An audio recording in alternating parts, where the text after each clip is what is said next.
কলকাতায় আসতে চলেছে ব্রাজিল ফুটবল দল, আলোচনায় আছে বাংলাদেশও।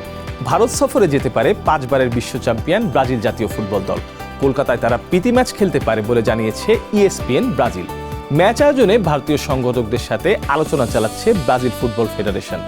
সদ্য শেষ হওয়া বিশ্বকাপ চলাকালে ভারতীয় প্রতিনিধি ও CBF এর মধ্যে একটি প্রাথমিক কথাবার্তা শুরু হয়। মূলত বিশ্বকাপে ভারতীয় সমর্থকদের বিপুল উন্মাদনা নজর কেড়েছে ব্রাজিল কর্তৃপক্ষের। সামাজিক যোগাযোগ মাধ্যমে সেলেসাওদের নিয়ে ভারতীয় ফুটবল প্রেমীদের উন্মাদনা ছড়িয়ে পড়ার পরই সেখানে ম্যাচ খেলার আগ্রহ তৈরি হয় ব্রাজিলের। ESPN ব্রাজিল তাদের প্রতিবেদনে লিখেছে, সূচি অনুযায়ী আগামী সেপ্টেম্বর ও অক্টোবরের মধ্যবর্তী সময়ে 3টি প্রীতি ম্যাচ খেলার কথা রয়েছে ব্রাজিলের। এর মধ্যে অস্ট্রেলিয়ার মাটিতে 2টি ম্যাচ ইতিমধ্যেই চূড়ান্ত।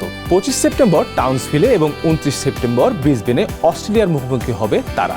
এরপরই তৃতীয় ম্যাচটির জন্য ভারতকে সম্ভাব্য ভেন্যু হিসেবে বিবেচনা করা হচ্ছে। প্রস্তাবিত এই ম্যাচের প্রতিপক্ষ এখনও ঠিক হয়নি। ভারতের পাশাপাশি বাংলাদেশ, সিঙ্গাপুর ও কাতারের ম্যাচটি আয়োজনের আলোচনা থাকছে। ম্যাচটি কলকাতায় আয়োজিত হলে তা শহরটির সমৃদ্ধ ফুটবল ইতিহাসে নতুন এক অধ্যায় যুক্ত করবে। এর আগে 1977 সালে নিউ ইয়র্কে কসমসের হয়ে মোহনবাগানের বিরুদ্ধে ইডেন গার্ডেন্সে খেলে গিয়েছিলেন 3 বারের বিশ্বকাপ জয়ী ব্রাজিলের কিংবদন্তি পেলে। 2026 বিশ্বকাপে 5 বারের বিশ্ব চ্যাম্পিয়নদের অভিযান শেষ হয়েছে চরম হতাশায়। নকআউট পর্বের শেষ 16তে নরওয়ের কাছে হেরে বিদায় নেয় সেলেসাওরা। 1990 সালের পর বিশ্বকাপে এটাই ব্রাজিলের দ্রুততম বিদায়।